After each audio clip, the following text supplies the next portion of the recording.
Introducing a lineup of international award-winning and talented indie authors, only on the Writer's Corner live show.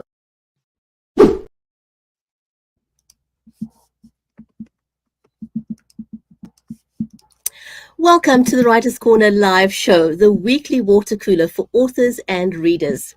Join us for an engaging conversation with Kay Landon as we explore the art of storytelling from her award-winning screenplay, Aleppo, to the very deeply personal themes woven into The Ribbon for an enlightening and thought-provoking discussion on the power of narrative. Don't go away, we'll be right back. Introducing a lineup of international award-winning and talented indie authors, only on the Writer's Corner live show. Imagine a world where the lines of reality blur with the fantastical. Embark on journeys from humble beginnings to the pinnacles of literary greatness. On the Writer's Corner, we delve into the lives of unique wordsmiths, known for their compelling storytelling. They are artisans who craft fantastical realms, etched in our memory long after the final page is turned. Every tale begins with a single word, a single idea. Authors create sensations that keep you on the edge of your seat. Witness how they transform setbacks into stepping stones, use refusals to spark growth, and turn rejections into catalysts for new inspiration. Witness the diversity in writing as it gives birth to a vast array of genres, from drama to mystery to children's stories, fantasy, and reality. Join us as we uncover sources of inspiration and the magic that defines the author's craft. Find out how authors breathe life into their characters and meticulously craft narratives and plots that captivate readers. Get a sneak peek into upcoming works and join us as we celebrate literary greatness, only on the Writer's Corner. We don't just celebrate best-selling Amazon and New York Times authors, but also indie authors. Join us on the journey from the birth of a tale to the creation of a masterpiece, only on the Writer's Corner live show. Stay tuned. If you're just joining us, then welcome to the Writer's Corner live show. If you're not yet following us on social media, please do, because that way you'll get notified the next time we go live. If you haven't met me yet, my name's Bridgetti Lim Banda from Cape Town in South Africa.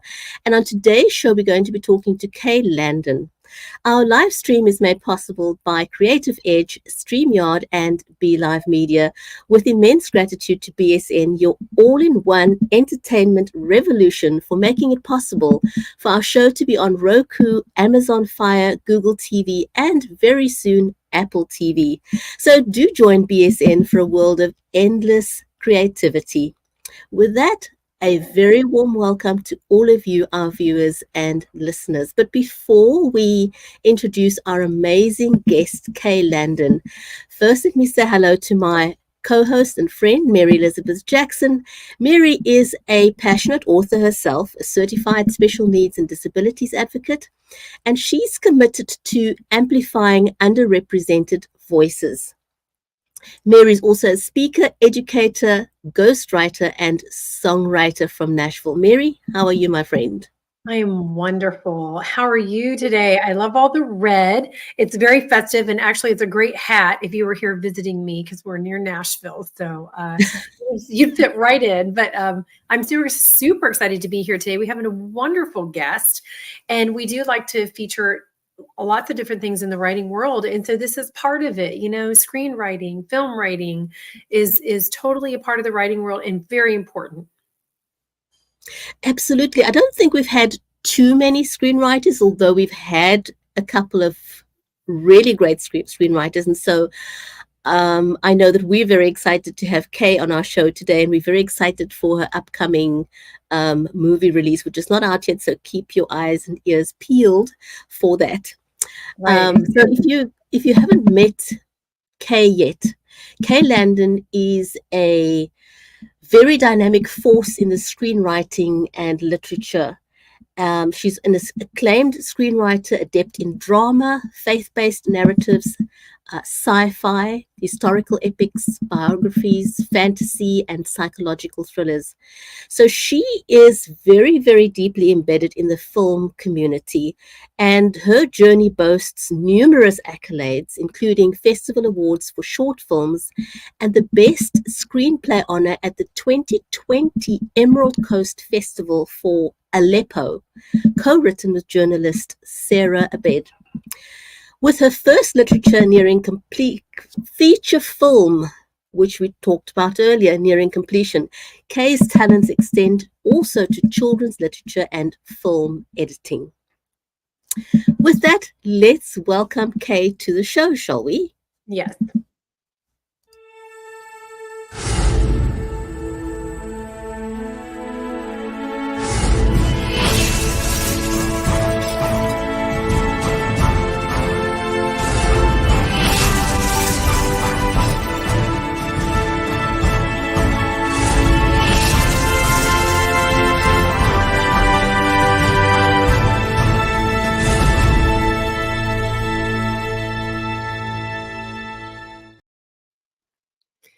Hi, Kay. How are you? Hi, I'm good. How are you?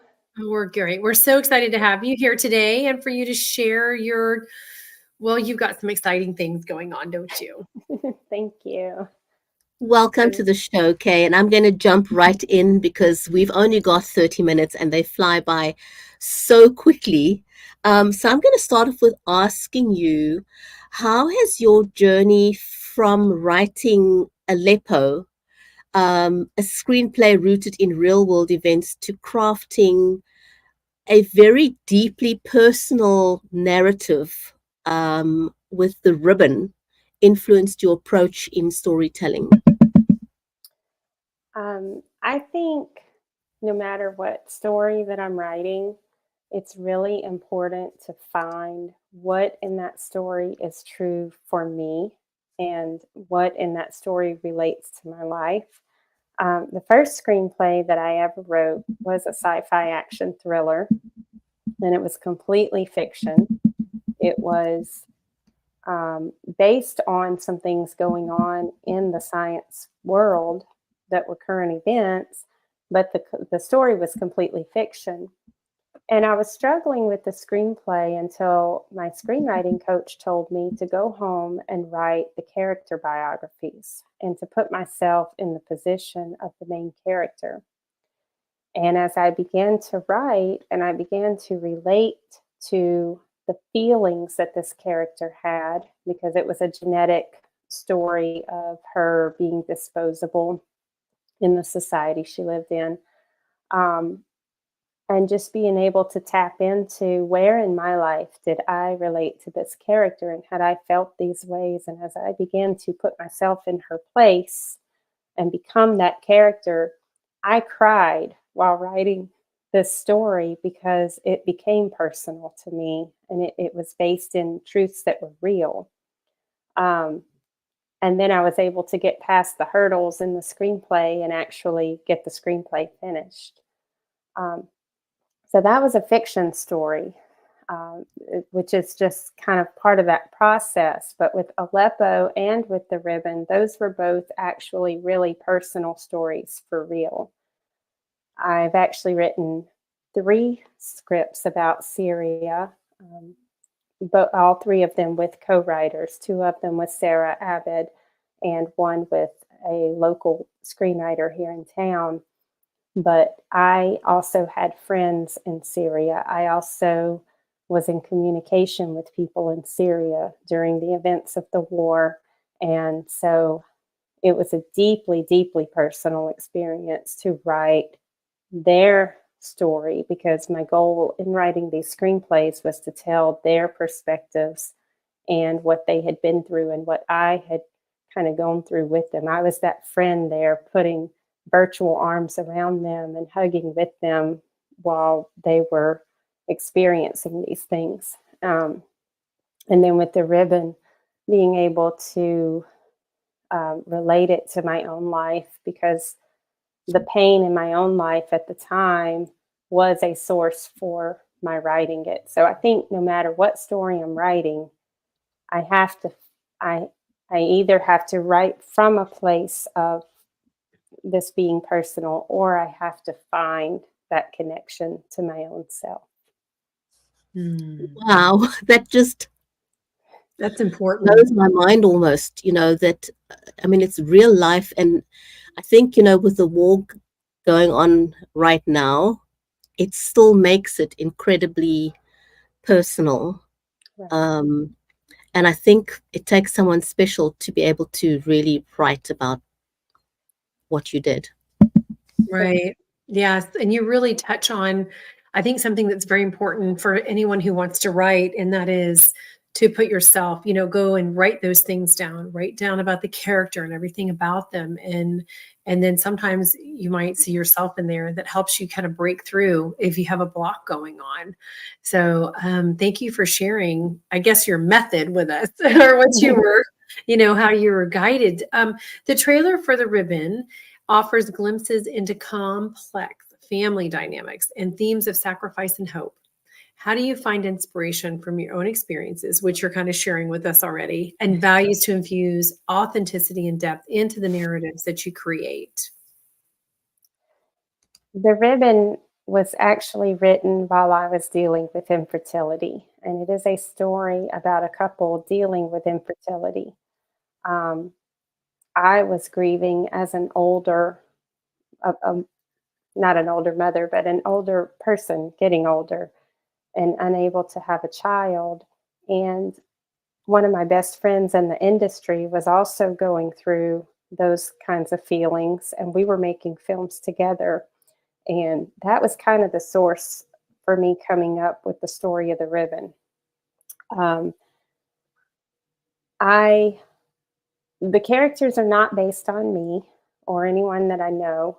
The characters are fictional characters, but I tapped into that. What does it feel like to go through this? And what is a scenario in which you would have everything else that you need in life except this one thing that you can't achieve?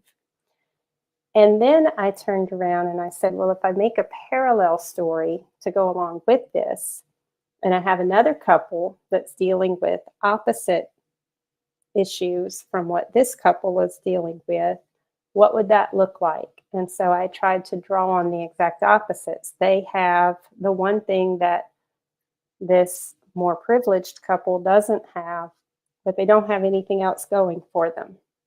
And so I put these two families in relationship with each other to see how they might learn from each other and heal from each other. And the result has been that the feedback I've gotten so far has been really, really amazing, because people come to me and they say, I can relate to some aspect of this story. Almost everybody who has seen it, who has talked to me, has said, I relate to this character or this character or this character. So I feel like it really exceeded my expectations in being just something that touched on the struggles that all of us are going through in one facet or another. And so I'm really pleased when I hear that. Wow, that's amazing. Amazing. Wow. I know that each author we have on the show always speaks from their heart. But Mary, I don't know if you get the sense as well, but I'm really sensing how you're sharing truly from within your heart and your soul, and I'm deeply touched and very appreciative. Kay is a very special person. Yes. So the ribbon seems to delve into the intricacies of relationships and the human experience. Could you share some insights into how you navigate the delicate balance between crafting compelling characters and weaving them into thought-provoking narratives that would resonate with your audience? I have to go back to that advice that I've already mentioned, where my screenwriting coach that I spent the most time with recommended writing the character bios. Because what I found when I started doing that process was when I would write a bio about a character, and I always write my bios from the first person. I am that character when I sit down and I write, and I am journaling, even if it's the most horrible antagonist that I'm creating, I still put myself in their shoes and become that character to write out their story. And when I do that, I, as that character, begin writing about all of the other people in this story that are impacting me. And so I start writing about how I've been impacted by each of those characters. And then I move on to that next character and I start writing their story and how they were impacted by these other characters. And what I find is that when I write out all of these narratives, the places where their stories converge, the places where they connect to each other's biographies, those are the plot points that are driving my story many of the times.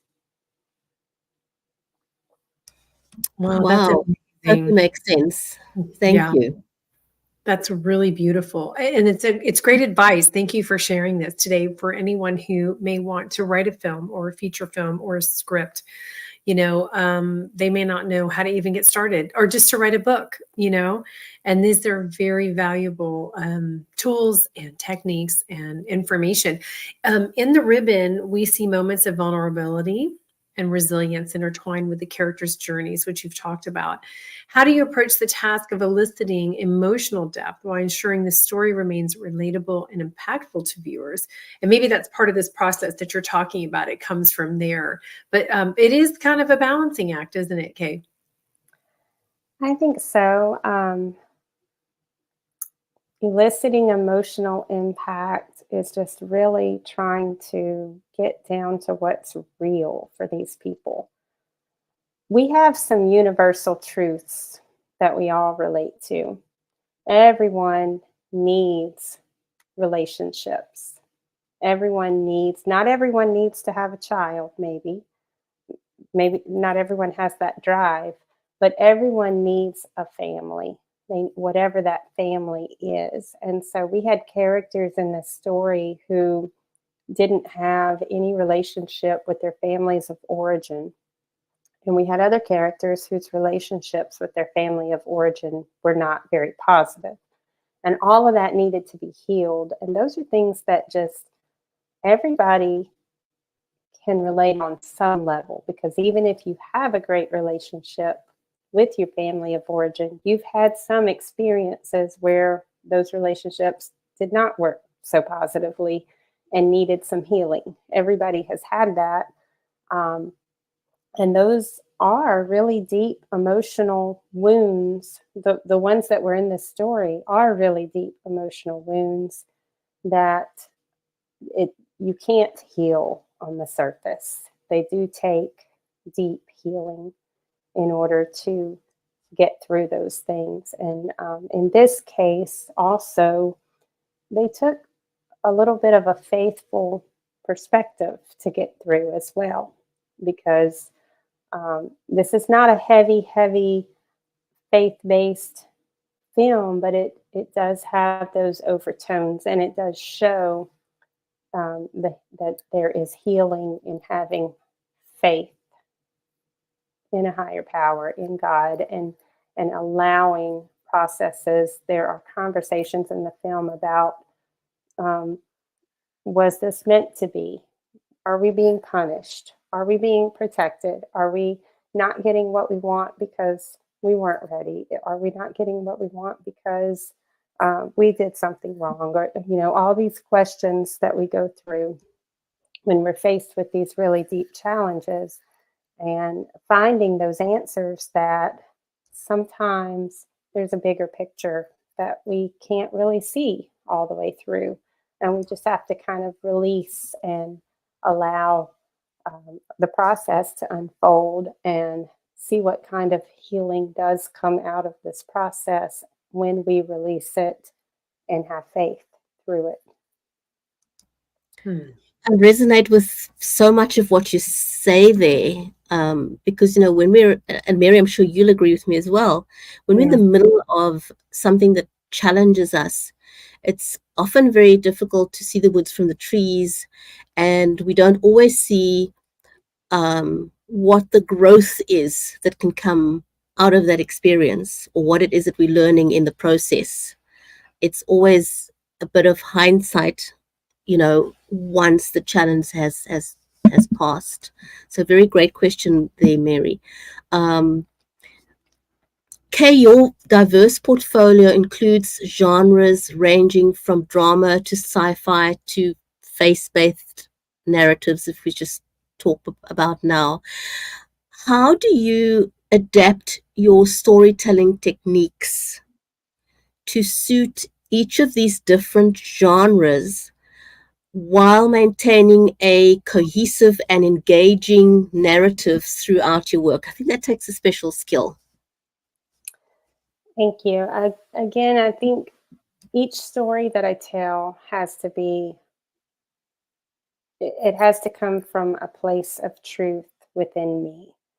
So not every story that I need to tell needs to be faith-based. Some of them, that may not be the right vehicle to tell this story. And some of mine that I don't necessarily consider faith-based, they still have that thread throughout them. Kind of even in subtle tones, they still have a faith element, but not all of them. It just depends on what is needed. For example, I have a story about a screenplay about a woman suffering from PTSD. And she was assaulted. And so the content maybe is not the right content for a faith-based film, but it's still a story of healing, and it's still a story of truth. And I have a background as a therapist, and I've worked with survivors. So I wanted to bring that knowledge in and use it to help show kind of a healing process through that. So even though the assault may not be something that fits a faith-based film, but it's still an empowering story. It's still a story of truth. I have another screenplay that is hardcore content. It is definitely not a faith-based and it's definitely not family-friendly, because it's about it's a true story, and it's about a man who was involved with Crips and Bloods, and he has reformed his life. And he actually goes into schools and speaks to kids to try to help steer them out of that lifestyle. And the content is very, very hardcore. It's not things that I would make up on my own, but it is a true story. And we have to kind of see the depths of that pain and those hurts and even that criminal lifestyle in order to be able to get the reward of that healing process that comes, that redemption that we're going to see. So what I try to do, it's not so much to cater to one specific genre or audience, but it's more to make sure that whatever I'm telling, whatever I'm writing with integrity, and I'm writing for a positive purpose or some kind of purpose that I believe in. That's kind of where my middle ground is. Well, you're doing an amazing job so far. And thank you for sharing your depth. In like Bridgetti was saying a little while ago, it really does take a certain person and certain talent to be able to do this, what you're doing. And the ribbon appears to challenge traditional norms and expectations, particularly regarding masculinity and parenthood. Can you discuss the importance with us, the addressing of these themes in your storytelling and the impact that you really do hope they're going to have on the viewers? It's sort of like when you write a book, what do you hope people will take away from it?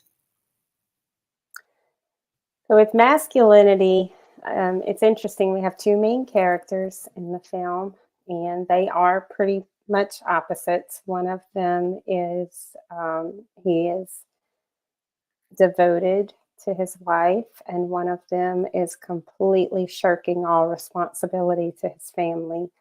And they have to kind of come to terms within each of themselves as how they become the man that they need to be in their own household. Even the one who does love his wife and is devoted to her, he has some growing that he has to do in terms of how he has to face up to his parents who are trying to make all the decisions for his family. And he has to make some decisions about defending his wife or not, and what that looks like in their family. And how can you be loving and also stand up for the boundaries that you feel like you need to have.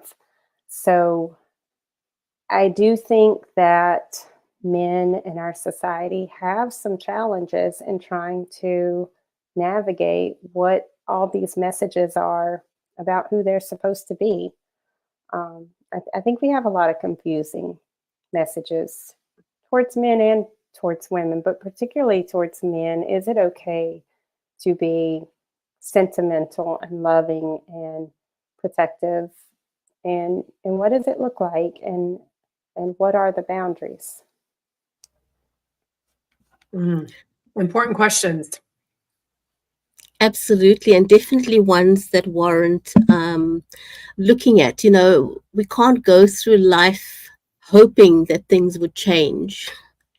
We've got to be that change, and sometimes that change involves going to the difficult subjects, because when we do, the relationship always strengthens when we are prepared to have the hard conversations instead of avoiding them. And you go there, you dare to go there, which is wonderful. Now, the trailer hints at a blend of introspection and drama. I'm talking about the trail of the ribbon. How do you balance these elements to create a narrative that not only can entertain the audience, but also prompt viewers to reflect inward in their own lives and experiences? Those were actually questions that we did have to think through with the ribbon.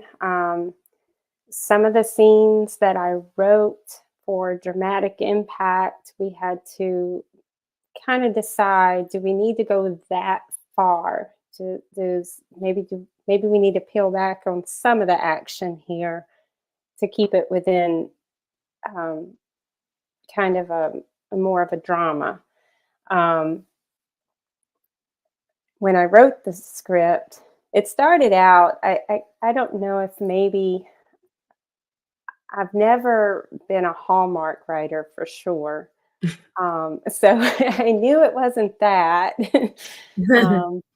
It was almost kind of more like a Lifetime show, because it does go deeper into the pain. It does go deeper into the conflict than something like a Hallmark, even though it was designed for kind of the audience that likes to see films where families heal, you know.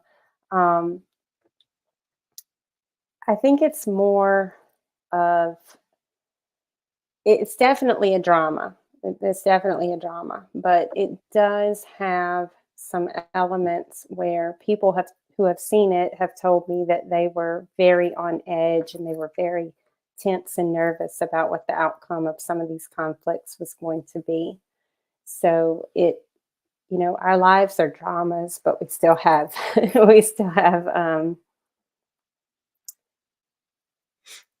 conflicts. Well, and yes, and you know what? So you're doing your job, because you're inflicting emotional response from the audience, and that's what one of the goals is, right? As a writer. Thank you. Yeah. So thank you so much for sharing it. Thank you for being here, because, like Bridgetti said, 30 minutes goes by really fast. We really need to have you back on. We're going to be following what you're doing, and we can't wait to see your next project. But first, we want to revel in this one right now with you. So we're really excited for you. Congratulations. Thank you. Thank you for having me. we're definitely going to keep our eyes peeled for when the ribbon releases, because I definitely would like to catch that. So I'm going to be following you to make sure we get that. Well, it's time to say goodbye. As Mary said, 30 minutes goes by way, way, way too quickly. So to our audience, thank you for watching. You are watching the Writers Corner live show brought to you by BSN, your all-in-one entertainment revolution as seen on Roku, Amazon Fire, Google TV, and Apple TV. So until next time, we'll see you next week on the Writers Corner live show. Take care, everyone, and goodbye for now. Thank you for joining us on the Writers Corner live show. 30 minutes of insightful author conversations with some of the biggest names in the industry, including award-winning authors and international indie sensations. Join us on the next episode of the Writers Corner live show.